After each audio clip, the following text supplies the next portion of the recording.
ముఖ్యమంత్రి వస్తున్నాడంటే మొత్తం చెట్లన్నీ నరికేయాలి.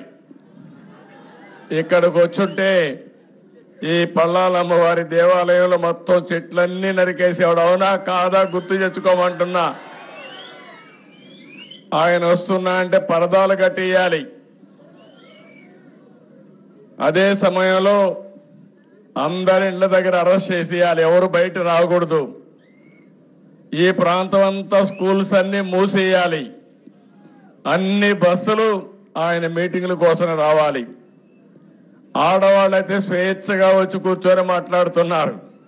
ఏమమ్మా అప్పట్లో ఎప్పుడన్నా మీలో నవ్వుముఖం చూశానా అని అడుగుతున్నా మిమ్మల్ని అందరినీ. స్వేచ్ఛ ఉందా అని మిమ్మల్ని అడుగుతున్నా. మిమ్మల్ని బలవంతంగా డాక్రా సంఘాలని బలవంతంగా తీసుకొచ్చి పెద్ద పెద్ద మీటింగులు పెట్టి ఉదయం నుంచి సాయంత్రం వరకు మీకు పనిష్మెంట్ ఇచ్చే రోజులవి. ఆ రోజులన్నీ అయిపోయినాయి. ఓసారి నేను చూశాను, వచ్చిన వాళ్ళు వెళ్ళిపోతా ఉంటే పక్కన గోతులు తవ్వేవాళ్ళు పారిపోకుండా. ఇది ప్రజాస్వామ్యమా లేకపోతే డిక్టేటర్ స్వామ్యమా నాకైతే అర్థం కావడం లేదు. నేను అందుకని నేను కానీ మిత్రుడు పవన్ కళ్యాణ్ గారు వచ్చిన తర్వాత ఒకే మాట చెప్పాం. చాలా స్పష్టంగా ఆదేశాలు ఇచ్చాం. మాది simple governance, simple government, effective governance. పేద ప్రజలకు న్యాయం చేసే పరిపాలన రావాలని పాలనకు శ్రీకారం చుట్టామని చెప్పి కూడా నేను మీకు తెలియజేస్తున్నా. ఈరోజు గ్రామ సభ అంటే మీరే నిర్ణయించుకోవాలి. ఈరోజు మీ అందరి ముందర ఒక ప్రపోజల్ పెడుతున్నాం. అది పెట్టే మునుపు కొన్ని విషయాలు కూడా మనం మాట్లాడుకోవాలి. ఆ విషయాలు మాట్లాడిన తర్వాత ఏం ప్రపోజల్ పెడుతున్నా నేను ఒక్కసారి మీకు చెప్తాను. ఈరోజు ఒకే రోజు 13,220 గ్రామాల్లో ఇదే మరిగా గ్రామ సభలు పెట్టి ఏమేమి కార్యక్రమాలు చేస్తామో నిర్ణయించే రోజు. దాన్ని చూస్తే చాలా సంతోషం కలుగుతుంది. ఈ సభల ద్వారా దీనికి కూడా ఒక రాజ్యాంగంలోని ఆర్టికల్ 243A ద్వారా గ్రామ సభలు పెట్టాలి. సర్పంచ్ పనిచేయాలన్నా గ్రామ సభలో పెట్టి మీ ఆమోదం తీసుకొని పనిచేయాలి. గ్రామ అవసరాలు ఏమున్నాయో అవే చేయాలి తప్ప కాంట్రాక్టుల అవసరాలు లేదంటే సర్పంచ్ అవసరాలు కాకుండా మీ అవసరాలు ప్రాతిపదిక మేర చేయాలనే ఉద్దేశంతోనే ఈ గ్రామ సభలకు శ్రీకారం చుట్టాం. మహాత్మా గాంధీ జాతీయ ఉపాధి హామీ పథకం నరేగా ఈ సంవత్సరం ఈ మీటింగ్ ద్వారా 4,500 కోట్ల రూపాయలకి శాంక్షన్లు తీసుకుంటున్నాం. రాష్ట్రం మొత్తం 87 రకాల పనులకి గ్రామ సభలు ఆమోదిస్తాయి. అవసరమైతే ఇంకా ఎక్కువ డబ్బులు కూడా ఖర్చు పెట్టడానికి అవకాశం ఉంది. ఎప్పుడు కూడా నరేగా అనే కార్యక్రమం ఎంతమంది పని కావాలంటే అంతమందికి పని కల్పించాలి. 100 రోజులు ఉపాధి కల్పించాలి. ఇది ప్రభుత్వ బాధ్యత.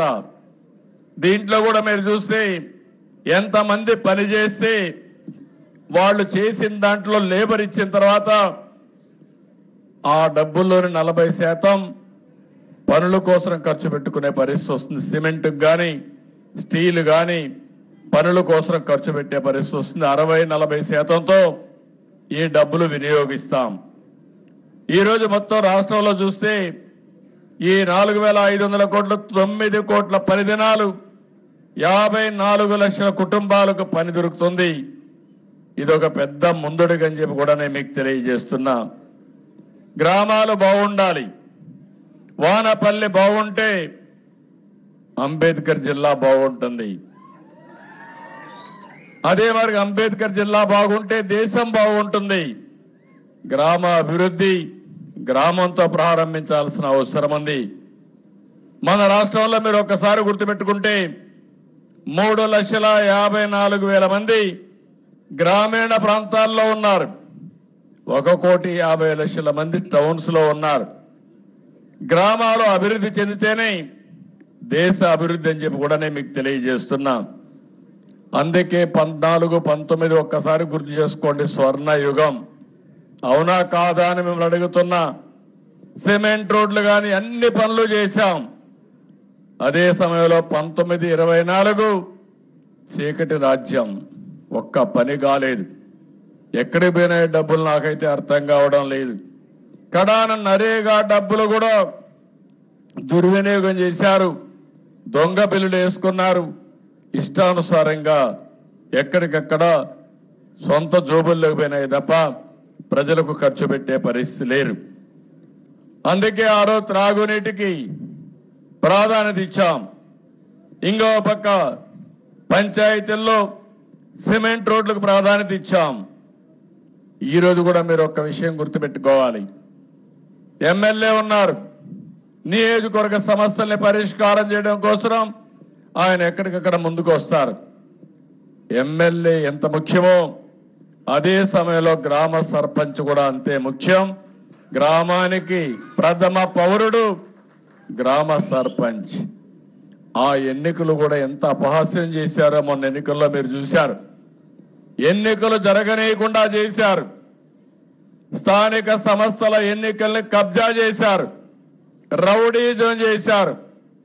ఎక్కడో అమరావతిలో ఒక సైకో ఉంటే ఊరూరికి ఒక సైకో తయారై 5 ఏళ్లు ఈ రాష్ట్రాన్ని అతలాకుతలం చేసే పరిస్థితికి వచ్చారు. అవునా కాదా ఒక్కసారి మీరు ఆలోచించుకోవాలి.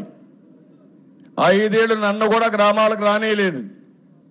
ఈరోజు 3 నెలలు దగ్గర అవుతా ఉంది, 80 రోజులైంది. ఎక్కడన్నా మాజీ ముఖ్యమంత్రి కానీ వైఎస్ఆర్ కాంగ్రెస్ నాయకులు కానీ అడ్డుకున్నామా ఒక్కసారి మీరు ఆలోచించండి. నేను ఒకటే ఆలోచిస్తున్నాను, ఇలాంటి వ్యక్తులు ఈ సమాజానికి చేటు. అయినా కూడా ఆ ఉద్యమం మీ దగ్గర నుంచి రావాలి. మొన్న ఎన్నికల్లో నేను చూశాను, తెలుగుదేశం పార్టీ పెట్టి 42 సంవత్సరాలు అయింది కానీ మొట్టమొదటిసారిగా 93% గెలిపించి బ్రహ్మరథం పట్టింది. ఈ ప్రజానీకమే బ్రహ్మరథం పట్టారు. అన్ని జిల్లాల్లో 100కు 100% గెలిపించారు. 57% ఓట్లేశారు. అంటే అవతల పాలన ఎంత మీకు బాధ కలిగించిందో, ఎన్ని అసౌకర్యాలు కలిగించాయో అది ఒక ఉదాహరణ మాత్రమే. దరిద్రం మా తమ్ముడు చెప్పినట్టు బాధ కాదు, దరిద్రం రాష్ట్రానికి పట్టినటువంటి ఒక శని. తమ్ముళ్ళు ఒక్క విషయం గుర్తుపెట్టుకోవాలి మీరు, ఇప్పుడు కూడా భూతం ఉంది. ఆ భూతాన్ని పూర్తిగా భూస్థాపితం చేస్తే తప్ప ఈ రాష్ట్రానికి ఎవరు మళ్ళీ రారు. ఆ విషయం మీరు గుర్తుపెట్టుకోవాలి. మళ్ళీ అంటా ఉంది ఆ భూతం లేచి నేను వస్తానని. ఏం చేస్తారు? ఏం చేస్తారు తల్లి? మీకు మంచి కావాలంటే, మీ భవిష్యత్తు ఉజ్వల భవిష్యత్తు కావాలంటే ఇలాంటి భూతాల్ని పూర్తిగా భూమిలో చిరస్థాయిగా ఏం చేయాలి? పాతేయాలి. కాంక్రీట్ కూడా వేయాలి మళ్ళా లేకుండా. అప్పుడే ఇది సాధ్యం అవుతుంది. ఇప్పుడు ఉన్నాడు మిత్రుడు పవన్ కళ్యాణ్ గారు, నేను పోతే మీరు ఒక విషయం చూడండి, మాకంటే గొప్ప వ్యక్తి, పెద్ద చదువుకున్నాడా, నెత్తిన రూపాయి పెట్టి ఆలమే